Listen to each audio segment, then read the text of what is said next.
As a psychologist, what's the most disturbing patient you have ever met?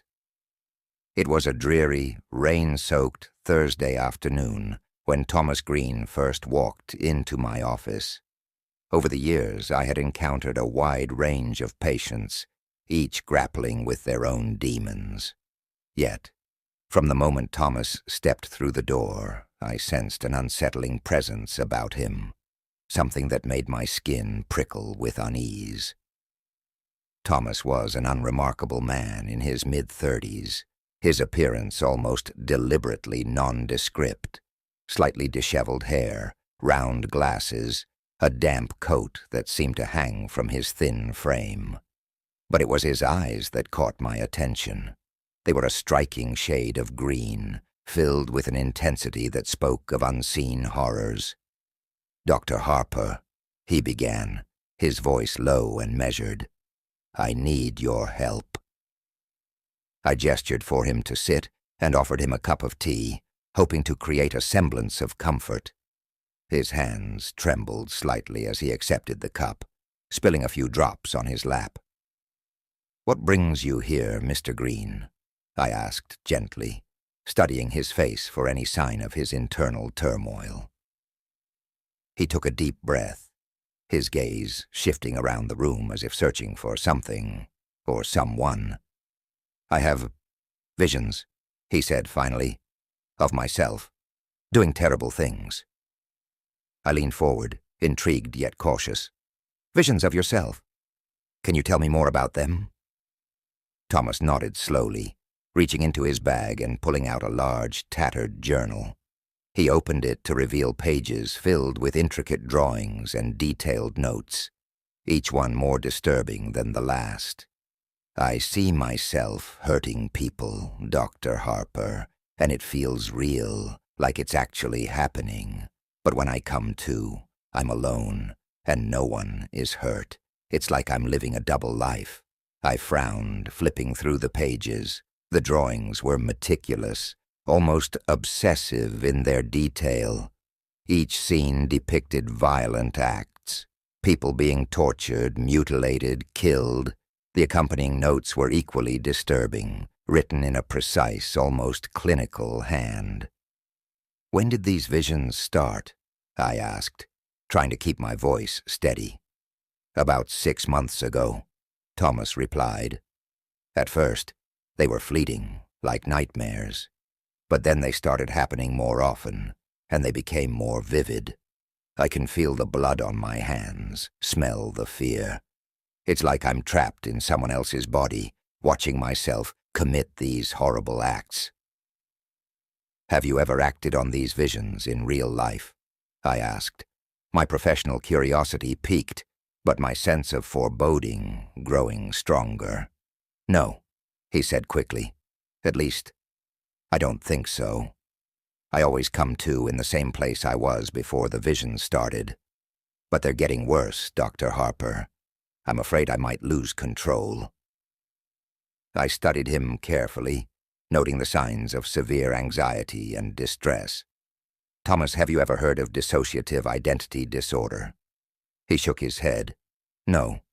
What is it?" "It's a condition where a person's identity is fragmented into 2 or more distinct personality states. Sometimes these alternate identities can take control, and the person may not remember what happened during that time." Thomas frowned, his eyes darkening. "You think I have that?" "It's a possibility," I said, "but I'd need to conduct more thorough evaluations to be sure. In the meantime, I'd like you to keep coming to see me regularly. We can work through this together." Over the next few weeks, Thomas and I delved deeper into his psyche. He revealed that he'd had a difficult childhood, marked by abuse and neglect. As we explored his past, it became clear that his visions were a manifestation of his repressed trauma. He spoke of a domineering father and a passive mother, of nights spent locked in a dark basement, of screams echoing through the house. Despite the progress we were making, There was an undercurrent of darkness in Thomas that I couldn't quite reach. He became increasingly agitated during our sessions, often lapsing into periods of silence where he would stare at his hands, his face contorted with an internal struggle. One evening, as I was reviewing my notes on Thomas, my phone rang. It was him, and he sounded frantic. "Dr. Harper, I need to see you. Now." I agreed to meet him at my office, and when he arrived, he was even more agitated than usual. "It's happening again," he said, thrusting the journal into my hands. "But this time, I know it's real. There's blood on my hands, Dr. Harper. I can't wash it off." I opened the journal and gasped. The latest entry was a detailed account of a murder, complete with a sketch of the victim. "Thomas, we need to go to the police," I said, my heart pounding. "No," he shouted, grabbing my arm with a strength that belied his frail appearance. "You don't understand. It wasn't me. It was him." "Who?" I asked, feeling a chill run down my spine. "The other me," he whispered, his eyes wild. "The one in the mirror." It took a moment for his words to sink in. "Thomas, are you saying you have a split personality?" He nodded, tears streaming down his face. "Yes, and he's getting stronger. I don't know how much longer I can hold him back." I knew we were dealing with something far more dangerous than I'd initially thought. We went to the police, and with my testimony and Thomas's journal as evidence, they launched an investigation. It turned out his visions were real. His alternate personality had been committing the crimes. As the investigation progressed, the true horror of Thomas's situation became apparent. His alter ego, who he referred to as the Mirror Man, was a sadistic, calculating predator. The Mirror Man had left a trail of bodies, each murder more gruesome than the last.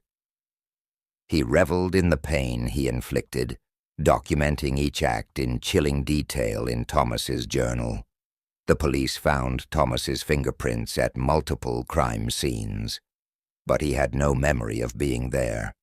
The journal entries, however, provided a disturbingly clear narrative of each murder. It was as if the Mirror Man wanted Thomas to know exactly what he was capable of. Thomas was admitted to a high-security psychiatric facility where he could receive the intensive treatment he needed. The doctors there worked to integrate his fragmented psyche, but the process was slow and fraught with setbacks. The Mirror Man fought back, resisting their efforts with a ferocity that left the staff unnerved. As for me, I was left to grapple with the chilling realization that sometimes the most disturbing individuals aren't the ones who come to you for help, but the ones lurking just beneath the surface of a seemingly ordinary life. The case of Thomas Green, the Mirror Man, was a stark reminder that the human mind can be a dark and dangerous place, capable of harboring unimaginable horrors.